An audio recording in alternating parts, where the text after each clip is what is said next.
years back, they put a young woman in a room and told her to tell her dating standards to a group of men, hoping that she would have a match at the end of the video. Now, this video went crazy viral and has recently resurfaced as more people are starting to talk about dating standards. So, without further ado, let's watch. Are you hoping to find a match today? Yeah, I mean, I'm hoping not to continue this pattern of very, very bad men.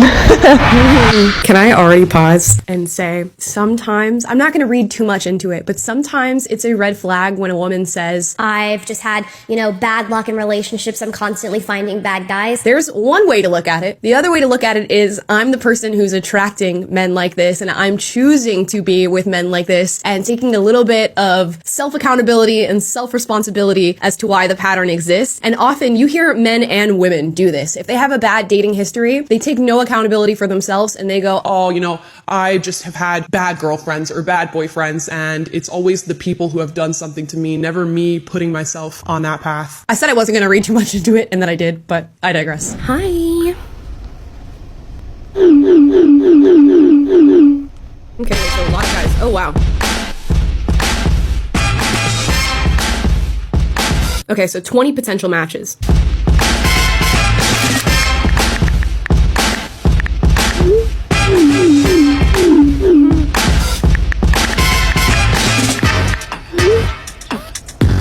She's very pretty, so we'll see. Are any of the guys gonna leave? 1, 2. It's fair. I love to dance, so I don't like it when I'm with somebody who's a total Debbie Downer or boring and just kind of stands there and doesn't want to dance.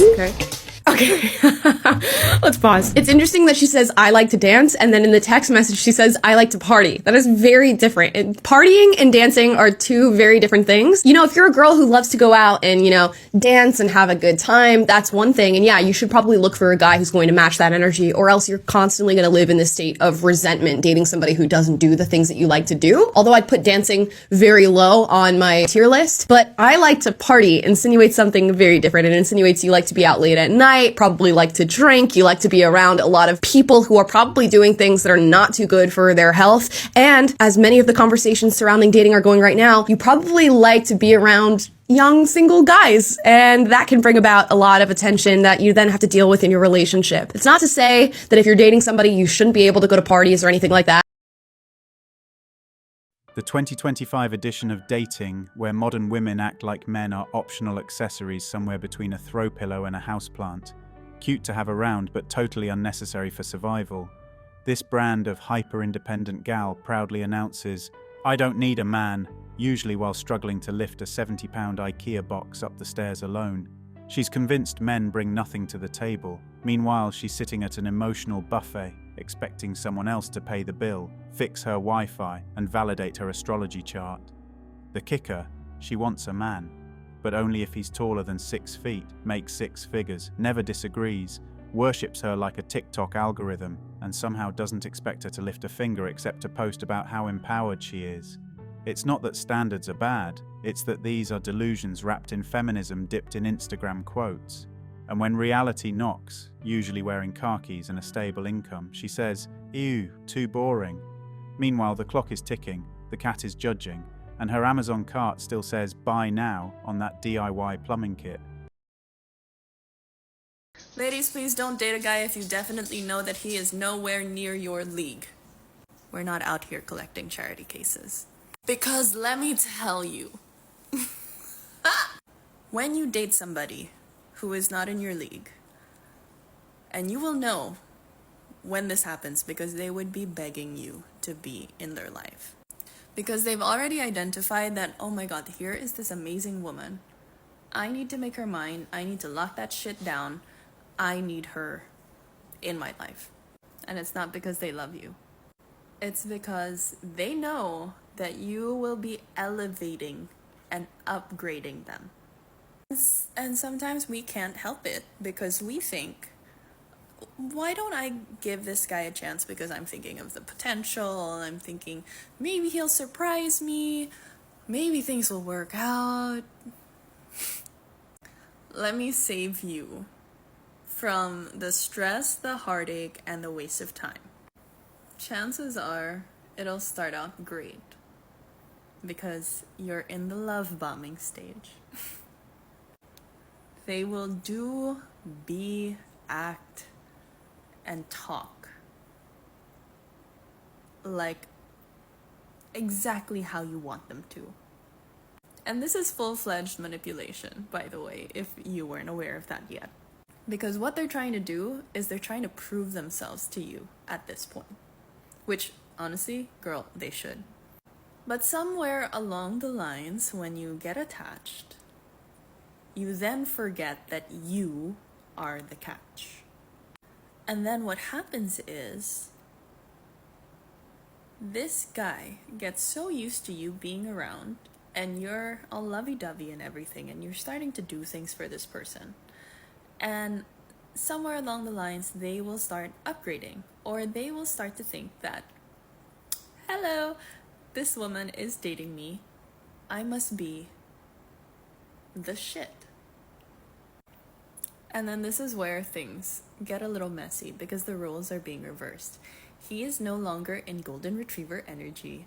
You are no longer going to be in black cat energy, because you will then be chasing this person whose ego has just like massively inflated because of your presence in his life.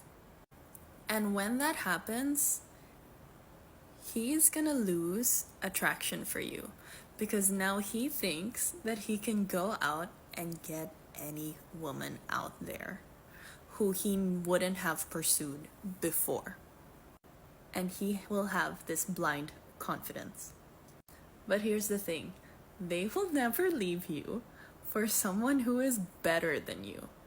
They will leave you for somebody who is gonna put up with their shit that you no longer have the patience for.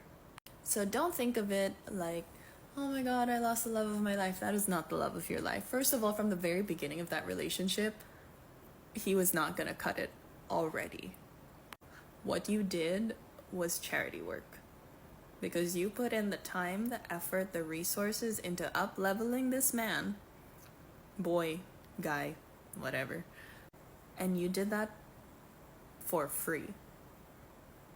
And honestly, I can only laugh about this now because I've done my part in the healing. I've gotten over that.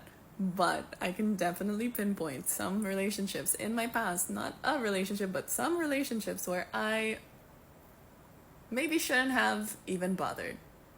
But then again, we get into relationships because it teaches us about ourselves and it pinpoints things that we have to change about ourselves, but that's a whole other thing. I have a whole other TikTok that talks about your relationships as mirrors of what you should be changing in yourself or the traumas that you need to heal from. But basically the takeaway that you should get from this particular video is you should not go out and date someone who is less than. As women, you need to be dating above and beyond what you think is on your level, because that is the only time that you will be getting the kind of love that you deserve. Because you can't expect a broke, victim mindset, scarcity mindset guy to provide for you, to take care of you, to keep you safe, to protect you. It's just not gonna happen. So the next time that you think of dating a guy who does not meet the high standards that you should have at this point, remind yourself that you are not a 24/7 charity worker, and actually working for a real registered charity would be more worth your time. Here's the problem. Women don't live in reality. A lot of women are very, very, very delusional. And so they have these ideas about men in their head, what they want these men to be. It's like they got a movie and they have a cast, and there's a role for this knight in shining armor that's going to sweep her off her feet and worship her and only her for eternity. His eyes see nobody else but her. His phallus sees nobody else but her. And so she wants that man. She finds a man that she likes. She creates this picture. She's driven by sex, and she wants to trap that man to worship her for eternity. And if he does not play to every single thing that she has in her mind, she wants to blow up the world. She wants to set off a detonator to destroy everything around her if things don't go exactly her way. And so what I come to realize is that a lot of men are struggling, trying to placate to the delusions of women. In today's dating world, it feels like men are stuck playing a game where the rules don't make sense, and they change every week. Women talk about independence like it means completely rejecting men, as if wanting companionship is suddenly a weakness. They claim they don't need a man, yet many still expect one to show up with a six-figure salary, perfect emotional intelligence, and the patience of a monk. It's not that men aren't trying. Plenty are building careers, staying loyal, being responsible, and showing up. But now, those qualities get dismissed as bare minimum. Meanwhile, a guy who sends a good morning text is either a walking green flag or too clingy, depending on her mood and the moon phase. The reality, men aren't the enemy, and healthy relationships aren't built on checklists or social media standards. Woman is delusional. There is a growing trend of expecting perfection from men while offering little accountability in return. The number of women who are not interested in entertaining any man right now is shocking. Y'all have really turned women all the way off. And it's not that women have given up on love, but they have given up on convincing men that they're worthy of it.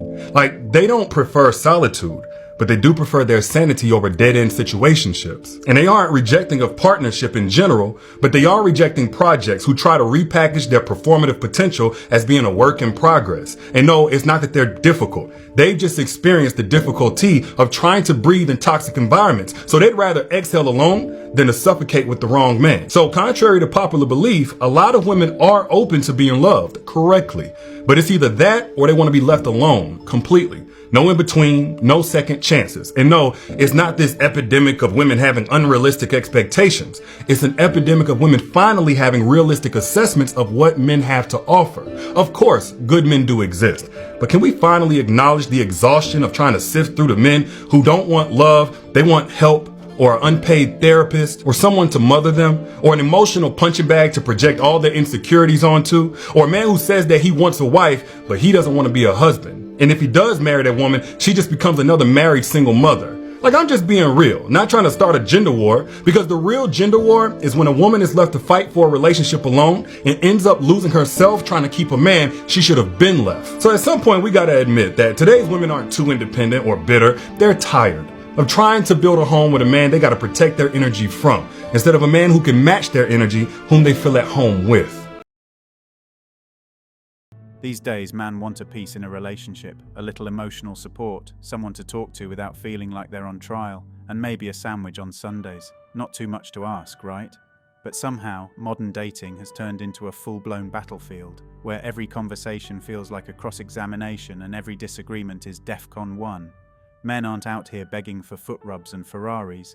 They're just hoping for a calm, supportive partner who doesn't treat basic communication like a WWE promo. Instead, we get cold shoulders, power struggles, and relationship advice from girls whose longest commitment is to their Starbucks order. It's not about needing a woman to complete us. We just thought love was supposed to feel like home, not like we're being drafted into emotional warfare. At this point, most guys would rather be alone with their hobbies and peace of mind than walk on eggshells in a house that feels like a courtroom with scented candles. Thanks for watching Manhood. If you want access to exclusive episodes and want to support the channel, hit that join button and become a member. Don't forget to like, subscribe, and share this video if it hit home. Drop your stories and thoughts in the comments. We read everyone. See you tomorrow.